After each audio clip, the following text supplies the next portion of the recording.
भारत और रूस के संबंध देश की आजादी के पहले से हैं।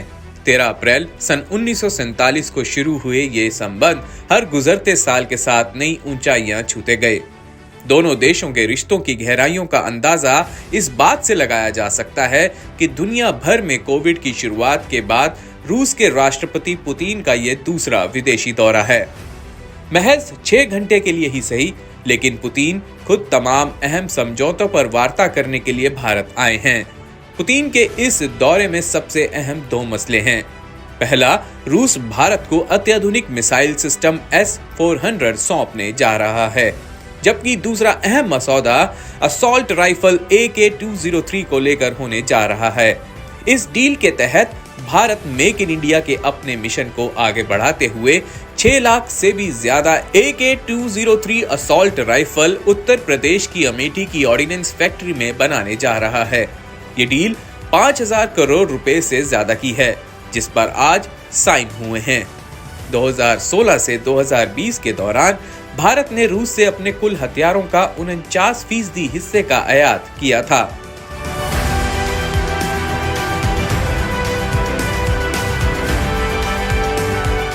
बात चाहे बॉलीवुड के फिल्मों की हो या फिर रूस में लाखों की संख्या में बसे कृष्ण भक्तों की, भारत और रूस के बीच अहम सांस्कृतिक जुड़ाव रहा है। रूस के घरों में गूंजने वाले हरे कृष्ण के गीत हों या फिर बॉलीवुड के गाने, ऐसे तमाम ताने बाने हैं जिन्होंने 2 देशों के लोगों के विश्वास का ऐसा धागा बांधा है जिसे तोड़ना मुश्किल ही नहीं, नामुमकिन लगता है। एक अंदाजे के मुताबिक रूस में इस्कॉन मिशन के 2.5 लाख से भी ज्यादा भक्त हैं और यहाँ इस्कॉन के करीब 150 मंदिर और सेंटर्स हैं। बॉलीवुड ने भी दोनों देशों के लोगों को एक दूसरे से बांध कर रखा है। आज भी राज कपूर और मिथुन चक्रवर्ती को लोग ऐसे जानते और मानते हैं जैसे वे रूसी फिल्मों के हीरो हों। आज भी भारतीय फिल्में और बॉलीवुड रूस के लोगों को अपनी ओर खींचता है।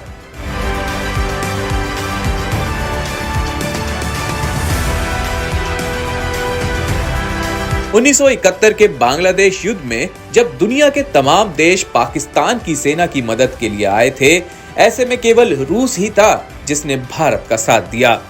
अमेरिका ने बड़े पैमाने पर पाकिस्तान की मदद के लिए अपने जंगी जहाज भेजे थे।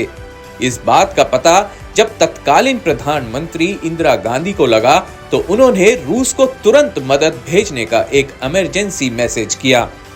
भारत के पुराने दोस्त को जब प्रधानमंत्री इंदिरा गांधी का संदेश मिला तो रूस ने 6 से 13 दिसंबर के दौरान 2 जंगी जहाजों के बेड़े भारत की मदद के लिए बांग्लादेश की ओर रवाना कर दिए।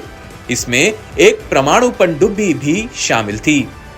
इससे पहले अमेरिकी जहाज पाकिस्तान की मदद के लिए बंगाल की खाड़ी में घुसकर पाकिस्तान की मदद के लिए पहुंच पाते, रूस जहाजों ने उनका रास्ता रोक दिया और अमेरिकी जहाज पाकिस्तान की मदद के लिए आगे नहीं जा पाए। उसका नतीजा ये हुआ कि पाकिस्तान के 90,000 से ज्यादा सैनिकों को भारतीय सेना के सामने सरेंडर करना पड़ा और बांग्लादेश को पाकिस्तान से आजादी मिली। सब कुछ हो जाने के बाद ही रूस के जहाजों ने 7 जनवरी सन 1972 को बंगाल की खाड़ी से रुखसत ली।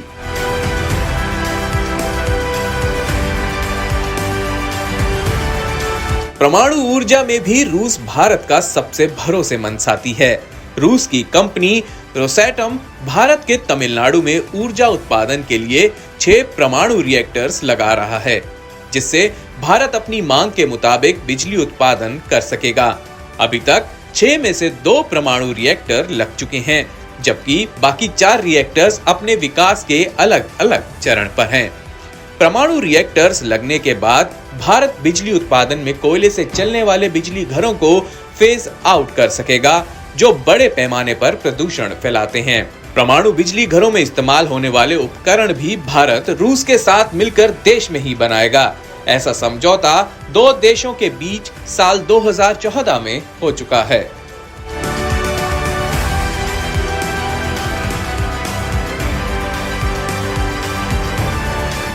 न्यूक्लियर सप्लायर ग्रुप का स्थायी सदस्य बनने के लिए भी रूस ने भारत का समर्थन किया है। बात चाहे यूनाइटेड नेशंस में स्थायी सदस्यता की हो वहाँ पर भी रूस भारत का खुलकर तो ना सही लेकिन समर्थन करता है। गुजरते वक्त के साथ भले ही भारत और अमेरिका के बीच नजदीकियां बढ़ी हों, लेकिन भारत का शीर्ष नेतृत्व और भारत के लोग जानते हैं कि रूस उनके दिल और दिमाग में क्या जगह रखता है।